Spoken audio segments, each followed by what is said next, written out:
Okay, so I welcome you all again into today's session. अभी तक हमने देखा अर्थमेटिक प्रोग्रेशन। अर्थमेटिक प्रोग्रेशन के बारे में सीखा, कॉमन डिफरेंस सीखा, सम ऑफ अर्थमेटिक प्रोग्रेशन देखा और जाना कि अर्थमेटिक सीरीज क्या होती है। तो अर्थमेटिक सीरीज क्या होती है? जिसका कि जो नेक्स्ट टर्म होता है और जो प्रीवियस टर्म मतलब कि जो सक्सेसिव टर्म्स होते हैं, अगल बगल वाले टर्म्स, उनके बीच का डिफरेंस कांस्टेंट रहता है। फॉर एग्जाम्पल, अगर हम एक एग्जाम्पल ले लें, 2, 5, 8, 11, तो हर टर्म के बीच में डिफरेंस जो है वो 3 का है। इसी डिफरेंस को हमने पढ़ा था, वो कॉमन डिफरेंस होता है और ये एक अर्थमेटिक सीरीज है या अर्थमेटिक प्रोग्रेशन है। ठीक, तो अब ज्योमेट्रिक प्रोग्रेशन क्या होता है भाई? तो बिल्कुल सिंपल है, एकदम अर्थमेटिक की ही लॉजिक पे काम करता है, बस इसमें एडिशन की जगह मल्टीप्लिकेशन आ जाता है। फॉर एग्जाम्पल, मैं एक सीरीज लिखता हूं, 2, एक मिनट, 2, 4, 8, 16, 32 और आगे भी हम लिख सकते हैं। तो अब इसमें क्या हो रहा है, हर एक टर्म जो है, इस ये 2 किससे मल्टीप्लाई हुआ? 2 से। ये 4 किससे मल्टीप्लाई हुआ? 2 से। ये 8 किससे मल्टीप्लाई हुआ? 2 से। और ये 16 मल्टीप्लाई हुआ 2 से। मतलब हर टर्म को हम 2 से मल्टीप्लाई करके नेक्स्ट टर्म ला रहे हैं, है ना? तो अब 2 से ही नहीं, किसी से भी, किसी एक नंबर से मल्टीप्लाई कर सकते हैं। फॉर एग्जाम्पल, मैं एक और जीपी का एग्जाम्पल लिख रहा हूँ, ज्योमेट्रिक प्रोग्रेशन का, 1, 3, 9, 27, 81 एंड सो ऑन। यहाँ पे मैं किससे मल्टीप्लाई कर रहा हूँ? 3 से। 3, 9, 27, 81। तो अगर हम एक ऐसा सीक्वेंस लिखते हैं जिसमें कि हम सिर्फ किसी एक सिमिलर नंबर से हर टर्म को मल्टीप्लाई करके उसका नेक्स्ट टर्म पा लेते हैं, so that is called a geometric progression. Clear?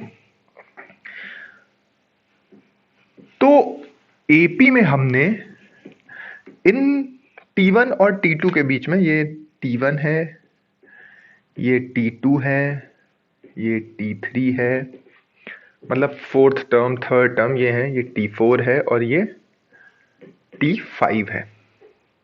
ठीक, तो एपी में हमने क्या पढ़ा था? T2 minus T1 is equal to T3 minus T2 is equal to T4 minus T3 is equal to T5 minus T4 is equal to Tn+1 minus Tn। तो वैसे ही जी, और इसको क्या बोला था? Common difference. This is the common difference.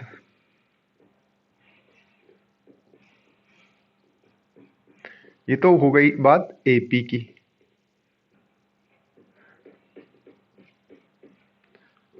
ठीक, common difference था ये। तो इसमें क्या हो रहा है, इसमें अगर आप ध्यान दें तो T2 डिवाइडेड बाई T1 कितना हो रहा है? 4 डिवाइडेड बाय 2, मतलब कि 2। उसी तरह से T3 divided by T2 is equal to 8 divided by 4 which is equal to 2। वैसे ही T4 divided by T3 gives us 16 divided by 8 which is equal to 2। तो मैं कह सकता हूं कि T2 is to T1 कितना है? 2 is equal to T3 is to T2 is equal to 2 is equal to T4 is to T3।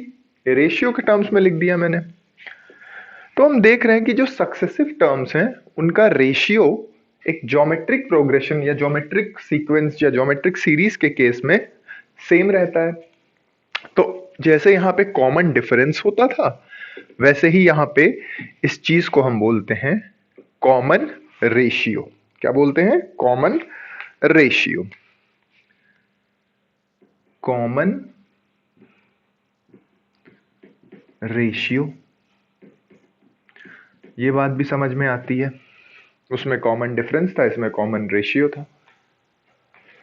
तो common ratio को हम लिख सकते हैं that common ratio is equal to T N plus one divided by T N. Second upon first, third upon second, fourth upon third, fifth upon fourth. तो T N plus oneth term upon T N. Clear? ठीक है, ये बात समझ में आ गई कि एक जीपी एक वो सीरीज होती है जिसमें कि कॉमन रेशियो बराबर होता है। और कॉमन रेशियो क्या होता है? Ratio of successive terms. ठीक, अच्छा।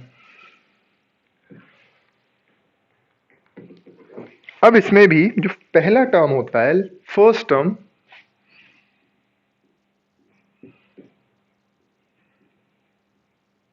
That is T1 is denoted by A। T1 को हम A मान लेते हैं, पहला टर्म है A।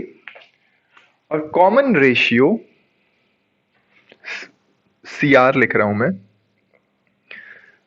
ये हो जाता है अपना स्मॉल r। ये कुछ रूल्स हम फॉलो करते हैं इसमें।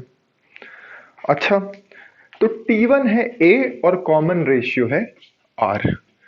T1 is A and common ratio is R.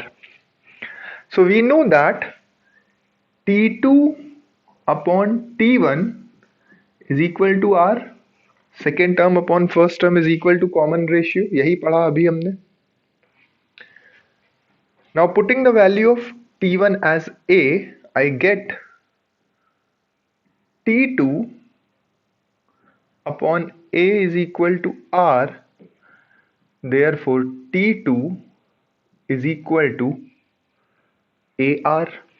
Cross multiply कर दिया तो फर्स्ट टर्म T1 हो गया, सेकेंड टर्म AR हो गया। ठीक, क्लियर है ये बात? अच्छा, लेकिन कॉमन रेशियो सिर्फ T2 अपॉन T1 थोड़ी ना होता है, कॉमन रेशियो तो T3 अपॉन T2 भी होता है। तो फिर से लिखते हैं भाई, common ratio T3 upon T2 वाला रिलेशन यूज करते हैं हम। So I will write as T3 upon T2 is equal to R। Clear? T2 की जगह AR रख देते हैं।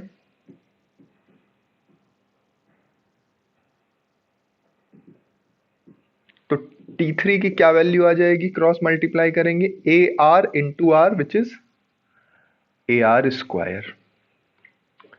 तो T3 की वैल्यू आ जाती है AR स्क्वायर। क्लियर? T1 आ गया, T2 आ गया, T3 आ गया, T4 निकाल लेते हैं भाई। कॉमन रेशियो की जगह बस वैल्यूज चेंज करते जाओ। T4 अपॉन T3 भी होता है। क्लियर? और T3 कितना निकाला है हमने? T3 AR square. तो T4 की वैल्यू क्या आ जाएगी? AR square into R which is equal to AR cube. T4 is equal to AR cube. तो एक ऐसी एक ऐसी जीपी जिसका फर्स्ट टर्म A था, कॉमन डिफरेंस R था, उसके हमने टर्म्स लिख दिए AR स्क्वायर AR क्यूब। तो अब थोड़ा इसे nth टर्म के लिए जनरल फॉर्मूला निकालने की कोशिश करते हैं। कॉमन रेशियो क्या होता है? आगे वाला टर्म अपॉन जस्ट उसके पीछे वाला टर्म। तो अगर हम लिखें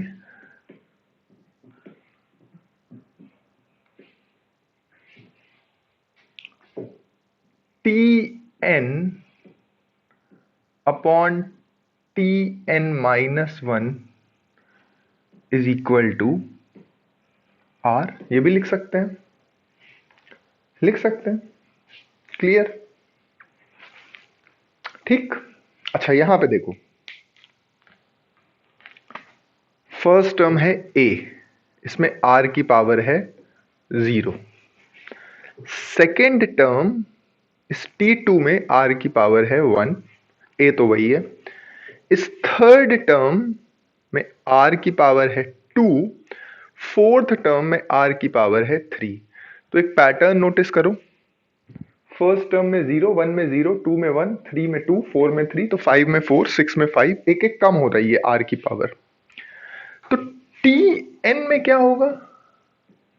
a, और इस वाली वैल्यू से r की पावर एक कम होती है, तो a r की power n minus one, generalise हो गया। क्लियर? ये बात समझ में आती है? तो nth टर्म निकालने का फॉर्मूला क्या है? a इंटू आर की पावर n माइनस वन। जैसे कि एक बहुत बेसिक सा क्वेश्चन लेते हैं।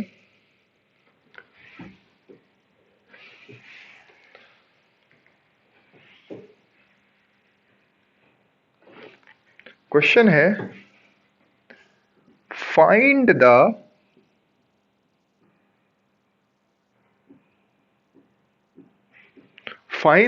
let's say sixth term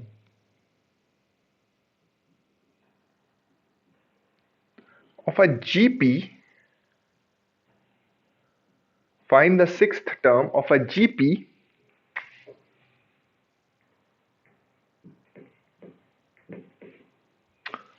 whose first term, that is first term, is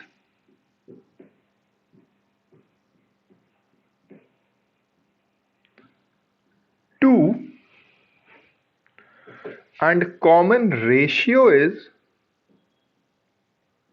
let's say, 3. Find the sixth term of a GP having first term as 2 and common ratio as 3.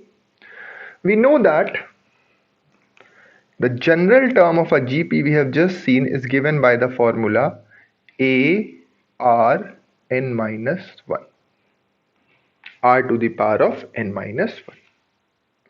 ठीक है। अच्छा, क्या निकालना है? Sixth term, मतलब कि T6। Sixth term is T6, मतलब इस n की जगह हम क्या रखेंगे? 6। तो इस पूरी इक्वेशन में n की जगह 6 रख दो तो आ जाएगा a r n minus one, that is 6 minus one, which is equal to a into r to the power of 5। Clear? अच्छा, a दिया हुआ है हमें, a कितना दिया है? 2, r कितना दिया है? 3, so 2 into 3 to the power of 5, ये आंसर हो गया। अभी सॉल्व भी कर सकते हो आप। तो sixth term would be 2 into 3 to the power of 5। ठीक, क्लियर है ये बात? अच्छा, वेरी गुड। तो एक और बेसिक सा क्वेश्चन देखते हैं इसका। आसान क्वेश्चन ही रहते हैं इसमें। तो write down the question, find the eighth term of a GP. Find the eighth term of a GP. Eighth term, ये स्पेलिंग होती है ना, eighth, where first term, that is a, is given to you as 5 and common ratio is given to you as 1 upon 5. First term is 5, common ratio is 1 upon 5. So again we'll use the same formula. Tn is equal to a into r to the power of n minus 1. Eighth term means T8, so put n is equal to 8, you get a into r to the power of 8 minus 1, that is a r to the power of 7. Now here a is 5, r is 1/5 to the power of 7. Simple. You can solve it. It will be 1/5 to the power of 6. एक 5 से 5 cancel हो जाएगा. ठीक है. तो ये तो एक बहुत बेसिक टाइप का क्वेश्चन आता है. ये 2 मार्क्स या 3 मार्क्स का आपके एग्जाम में आ सकता है कि जनरल टर्म पूछ लेगा, फर्स्ट टर्म दे देगा और कॉमन रेशियो दे देगा. क्लियर? ठीक है. ओके, चलो एक और क्वेश्चन लिखते हैं. So write down the question. There is GP given to you 2, 8 and 32 and so on. एक GP दी हुई है आपको जिसके कुछ टर्म्स लिखे हैं 2, 8, 32 and so on. और क्वेश्चन कह रहा है कि which term is,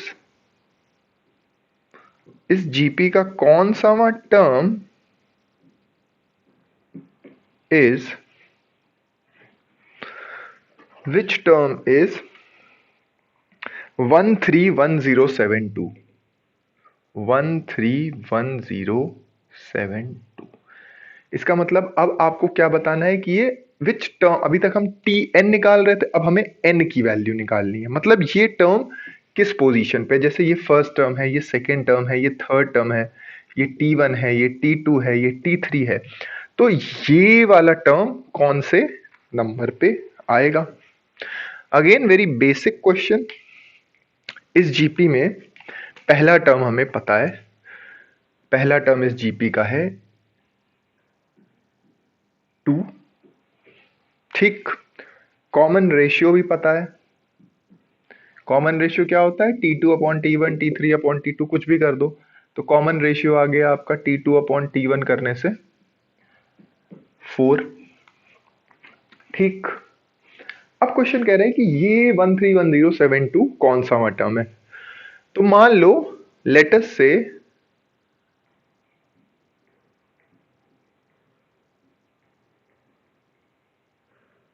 it is nth term. 131072 nth term है. ठीक. तो हम लिख सकते हैं T n is equal to 131072. ठीक है. क्लियर? टी एन की भाई क्या जनरल फॉर्मूला होता है जीपी के केस में? A into R to the power of n-1. यही होता है nth टर्म. इस बार इसकी वैल्यू दी हुई है 131072. ठीक. कोई दिक्कत इसमें नहीं होनी चाहिए. सिर्फ अभी तक जनरल फॉर्मूला यूज किया है. अब ए की वैल्यू क्या दी हुई है? ए की वैल्यू है 2. आर की वैल्यू क्या दी हुई है? 4 into n-1 is equal to 131072. अब ये इक्वेशन सॉल्व करनी है. सिंपल इक्वेशन है, बेसिक सी इक्वेशन है. इधर हमें 2 है, 4 है, इधर 131072 है. ठीक. क्लियर? तो अब 131072 को हम क्या लिख सकते हैं? सॉल्व करो. फैक्टर्स निकालो 131072 के.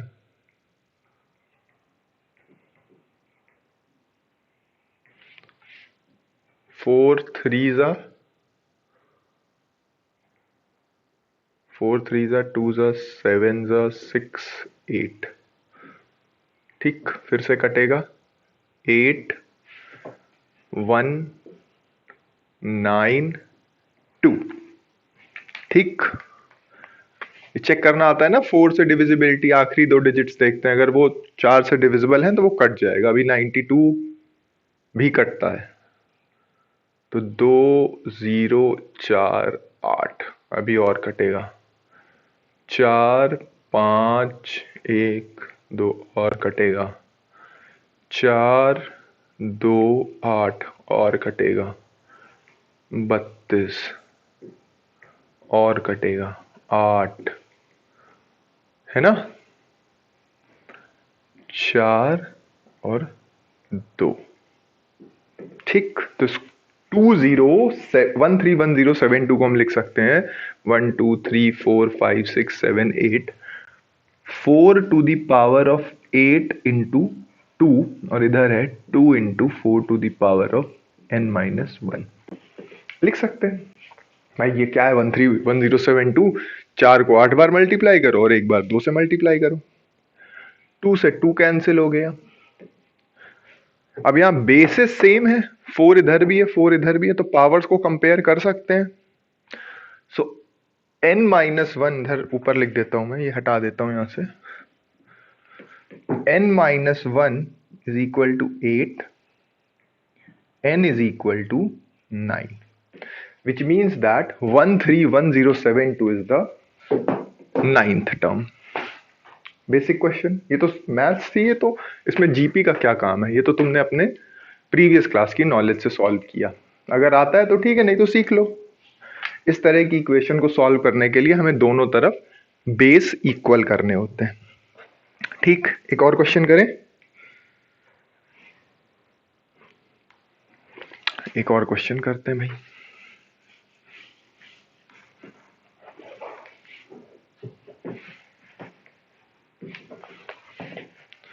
So write down a question. There is a GP given to you, एक GP दी हुई है। In a GP, third term is 24। एक GP है जिसका कि थर्ड टर्म 24 है और सिक्स्थ टर्म 192 है। T3 दिया है आपको और T6 दिया है क्या, 192। जीपी में, जीपी ना जीपी,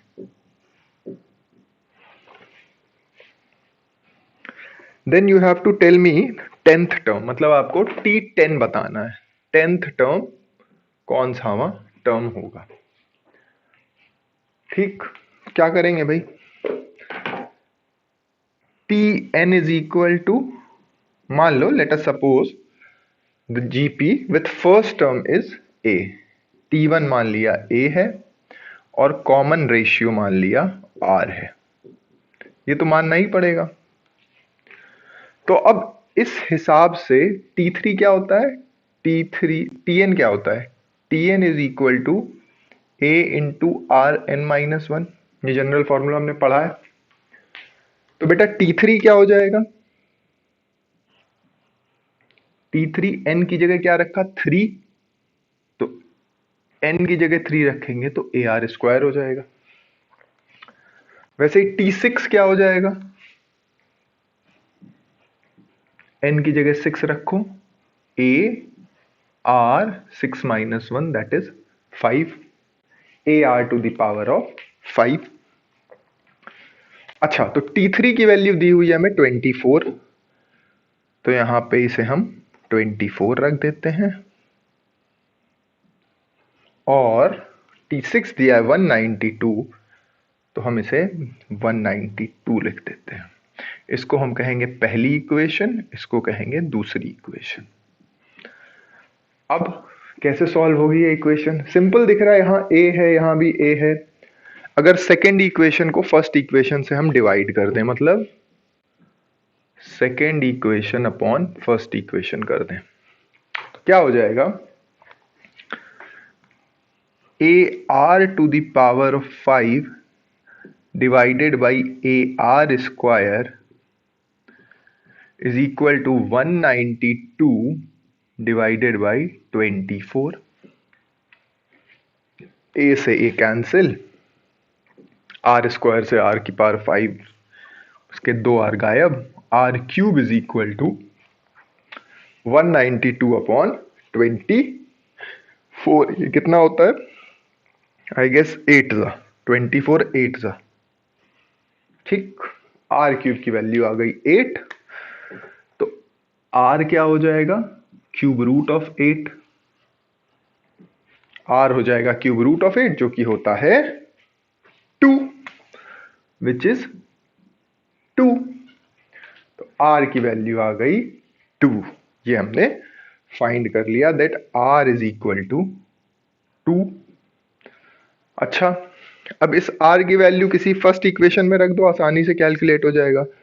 तो फर्स्ट इक्वेशन कह रही है 24 is equal to A R square. तो 24 is equal to A into R 2 है तो आर स्क्वायर 4 होगा, 4। अब ये 4 से 24 कैंसिल हो जाएगा, ये 6 आ जाएगा। a is equal to 6। ठीक, a इज इक्वल टू 6। तो हमने a भी कैलकुलेट कर लिया, r भी कैलकुलेट कर लिया। अब T10 बताना है। T10 की वैल्यू क्या होती है भाई? T10 कैसे निकालेंगे? इस जनरल फॉर्मूला में n को क्या रखेंगे? 10। तो ये हो जाएगा a into R 10 minus 1 which is equal to a r to the power of 9। a पता है 6, r पता है 2 की पावर 9। आंसर आ गया 6 इंटू 2 की पावर 9। ठीक है, क्लियर। अभी सॉल्व कर लेना, 2 की पावर 9 निकाल लेना आराम से, है ना। चलो, अब ये जनरल टर्म्स के यही कुछ इसी तरह के क्वेश्चन बनते हैं कि आपको एक जीपी दी जाएगी, उस आपसे पूछेंगे कि आप 5th टर्म बताइए या 8th टर्म बताइए, या पूछ सकते हैं टर्म दे देंगे जीपी के, पूछेंगे ये वाला कौन सा टर्म होगा, nth टर्म होगा या कौन सा टर्म होगा, ये आप फाइंड कर लीजिए। ये इस तरह के 2 टर्म दे देंगे, T3, T6, T5, T4 कुछ भी दे देंगे और एक तीसरा टर्म पूछ लेंगे। तो 2 वेरिएबल हैं, एक वेरिएबल होता है आर जो हमें पता करना होता है। तो उसके लिए अगर 2 इक्वेशन हम बना लेंगे तो हमारा काम बन जाएगा। तो अब आगे बढ़ते हैं और देखते हैं, जैसे सम ऑफ एपी निकाला था तो सम ऑफ जीपी क्या होगा। ठीक, सम ऑफ जीपी क्या होगा। तो एक हम जीपी लिखेंगे जिसका कि फर्स्ट टर्म है ए और कॉमन रेशियो है आर। तो इस जीपी के टर्म्स क्या क्या होते हैं? A R square, A R cube, A R to the power of 4,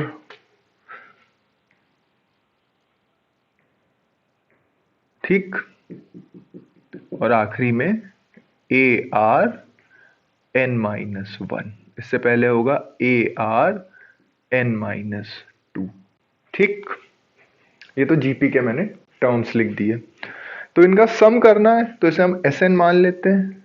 S N is equal to plus लगा देते हैं, इन सारे टर्म्स को प्लस करना है हमें।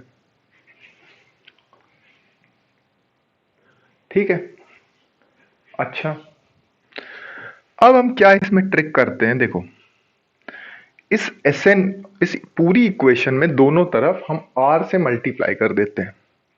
तो इधर तो आ जाएगा आर डॉट एस एन, और इधर क्या आ जाएगा, इस वाले ए में जब आर मल्टीप्लाई होगा तो आएगा ए आर, इसमें क्या आएगा ए आर स्क्वायर, इसमें क्या आएगा ए आर क्यूब, इसमें क्या आएगा A R to the power of 4 dot dot dot dot dot, इसमें क्या आएगा A R to the power of N minus 1, एक आर बढ़ जा रहा है ना, ये हो जाएगा ए आर एन। ठीक, क्लियर। तो जीपी एक जीपी थी जिसका कि सम था A plus A R square plus A R cube. हमने उसी इक्वेशन में दोनों तरफ आर से मल्टीप्लाई कर दिया, तो इससे हुआ ये। अब देखो, अब हम क्या करेंगे, ये सेकेंड इक्वेशन है और ये फर्स्ट इक्वेशन है, तो सेकेंड इक्वेशन में से फर्स्ट इक्वेशन को सब्ट्रैक्ट करेंगे। तो अब होगा क्या, जब आप सब्ट्रैक्ट करेंगे तो देखिए क्या लिखेंगे आप, R dot S N minus S N is equal to, अब देखो जब ये वाले इक्वेशन, इसमें A R plus A R square plus A R cube plus A R की पावर 4, इसमें से आप ये टर्म्स माइनस करना शुरू करेंगे तो ए आर से ए आर कट जाएगा, ठीक, ये सारे माइनस में हो जाएंगे, है ना। ए आर स्क्वायर से ए आर स्क्वायर कट जाएगा, वैसे ही ए आर क्यूब से ए आर क्यूब कट जाएगा, आगे ए आर 4 रहा होगा वो भी कट जाएगा, ए आर के पास सब कट जाएंगे बीच के टर्म्स, ये भी कट जाएगा और बच जाएगा केवल ए आर एन। तो क्या बचता है, A R N minus, minus हो जाएगा ना, पूरी चीज माइनस की थी हमने, ए, ठीक। इधर से एस एन हम कॉमन ले लेते हैं तो ये हो जाता है R minus 1 is equal to A, common ले लिया आर एन माइनस 1। अब आर माइनस 1 को राइट हैंड साइड पे लेते जाओ तो एस एन की वैल्यू आ जाती है ए टू आर की पावर एन माइनस 1 अपॉन आर माइनस 1, ठीक। सम ऑफ सीरीज का ये फॉर्मूला बन जाता है। कैसे प्रूफ आया ये हमने सीख लिया, ठीक है, क्लियर। तो अब जब हम नेक्स्ट क्लास में मिलेंगे तो हम इसी के आगे कंटिन्यू करेंगे, इसके कुछ क्वेश्चंस देखेंगे और अभी कन्वर्जिंग, डाइवर्जिंग और इनफाइनाइट जीपी बच गई है। So till then please practice जो आज पढ़ाया है आपको, और क्वेश्चंस करिए आप, 3 तरह के क्वेश्चंस कराए गए हैं आज आपको, और जितनी ज़्यादा प्रैक्टिस हो पाएगी उतना अच्छा है। और बाकी नेक्स्ट क्लास में when we meet will discuss about the questions of some of geometric progression, the infinite GP, what is an infinite GP, what is a converging and what is a diverging GP. So thank you, take care, stay fit, bye bye.